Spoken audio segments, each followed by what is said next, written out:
পুষ্পজল ছড়িয়ে দেখি পুষ্পের ভার শেষ হয় না, তাই না করে পুষ্পজল ছড়িয়ে দিয়েছি, কিন্তু না আমি কোনো মতেই হার মানব না। আমি তৃতীয়বার চেষ্টা করি।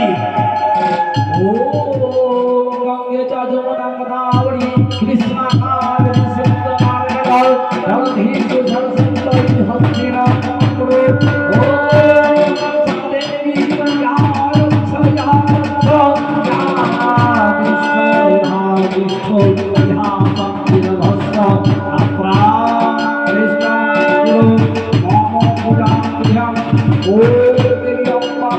Oh,